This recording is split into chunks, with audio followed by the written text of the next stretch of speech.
Hello everybody, let's talk about the 5 mistakes that salaried corporate employees commit in their careers and what are some of the ways in which you can overcome these issues. And the first one is not realizing that the half-life of our skills is going down drastically. And what do I mean by half-life? Just take that. Half-life simply means the validity of our skills, the timeline for which the skills are valid. Previously, it used to be 8 to 10 years. Right now, it is 5 years. And according to an IBM research report, for technology skills, the half-life is 3 years, which means in 3 years, the skill sets that we have right now could potentially be outdated. And why is this important? This entire upskilling journey is not just about going and getting a high salary. Well, true. AI engineers get a lot of high salaries and you might also get high salary if you upskill. I'm not even talking about the positive element. I'm talking about the flip side of the coin, which is if the skill that you currently have is going out of date in 3 years, your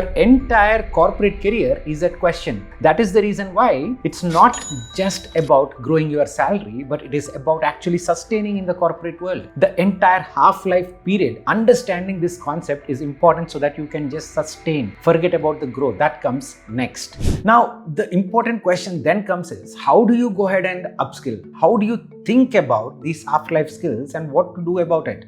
The first and the most important thing, understand what are your time commitments around acquiring a new skill. Do you have 2 hours per week, 3 hours per week? What are the parts of the week where you can commit that time? We all are working professionals, so it becomes a little tricky to allocate 2 hours every single day. So understand the time commitments. Number 2, go ahead and talk to different coaching centers which are providing these kind of trainings. You pick the best one where you have the right ROI. You have to understand what exactly are you going to get out of that school. Number 3, don't just go and pick up any skill randomly from the market. Understand if that skill can actually help you increase your salary or can help you grow in your professional career. If that is not happening, that skill is probably good for the market, but it is not relevant for you. Understand, guys, I just want to drop a quick reminder again that half-life of the skills is going down and it is not just about career growth, but it is actually about sustaining in your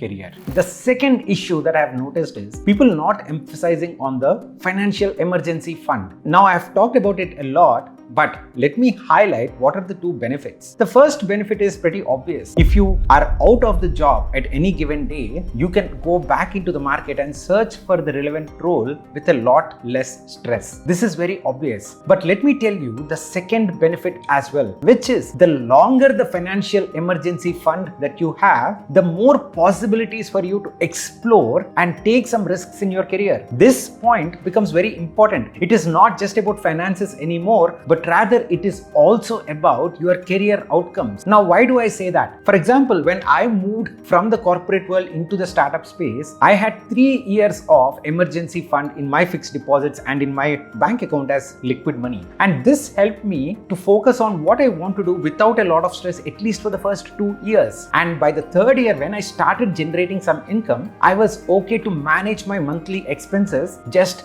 through my income that I was generating through the startup. And any of these things are possible for you to explore only when you say that, hey, my financial emergency fund is actually long enough. And what do I mean by financial emergency fund? It just 6 times or 12 times or 18 times your monthly salary, not your gross salary, but your in-hand salary, because you can take care of your EMIs, you can take care of your rent, you can take care of your kids' school fees and a bunch of other things as well. So the longer the financial safety net you have, the more explorations you can do as part of your career. Before we jump into the next mistake, I'm very excited to share with you about my new initiative that I started with an INSEAD friend, Murtaza, about continuous learning platform. This is Inquisitive Minds. And on this platform, you get to learn and explore about different career roles in the business and management space. And we enable this to you through veteran expert conversations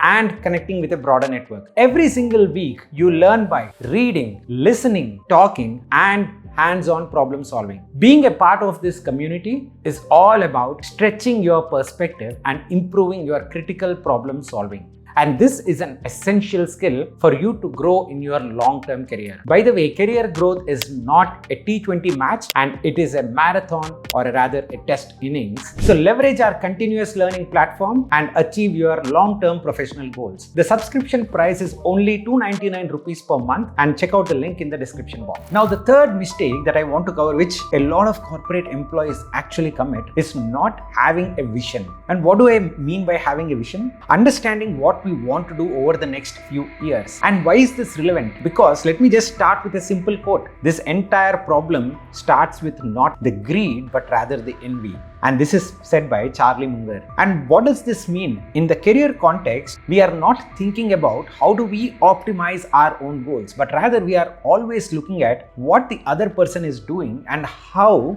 we should go ahead of the others. But the other person, if they are optimizing for themselves, they can obviously do better in life. Can we be greedy about our own careers rather than being envious and jealous about the others' careers? This helps us a lot because we will have that long-term vision of what we want to do in life. And once we have that long-term vision, we will start exploring a lot of things, even if they are not giving us that instant gratification, like a cup of coffee. And how is this important? Because imagine in your long-term vision, you want to build that small side hustle. So you will start networking right now. You will start understanding how the ecosystems work over there. But if you are looking at what the other person is doing and what you should be doing to get into their position, you are looking for that instant gratification, like just watching Insta Reels. So understand that it is not about the others, but rather about your own vision, and try to develop that.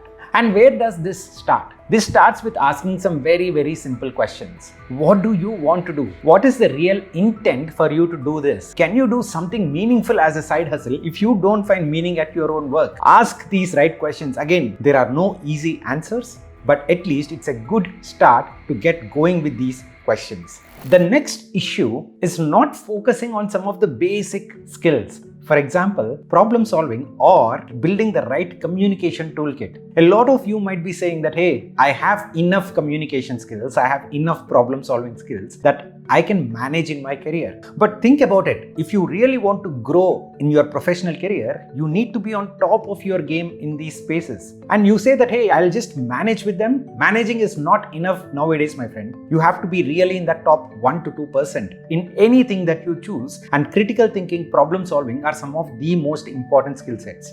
The question is, how do you improve? Let's start with a simple exercise for improving your communication skills. Wherever you are with respect to your communication skills, either you could be at 0 or you could be at 80 out of 100. You can never be a 95 on communication, trust me. You have to start with 9 p.m. every day. Pick up 9 p.m., 15 minutes of your time, take a pen and a book, not your computer, just a pen and a book, and write down 3 things that happened in your work life that particular day. Keep doing this for the next 1 month. Just take your pen, paper and yourself at 9 p.m. every day for 15 minutes and write down 3 thoughts. That's it. Don't write 4, don't write 2. And after 1 month, what you should do is, for every point that you are writing, have 2 or 3 sub bullets. This is structured communication and this is structured thinking 101. And if you continue to do this for more than 1 month, I can bet that you will actually get better, not only with your communication, but also with your structured thinking skills. One of the senior McKinsey partners whom I worked with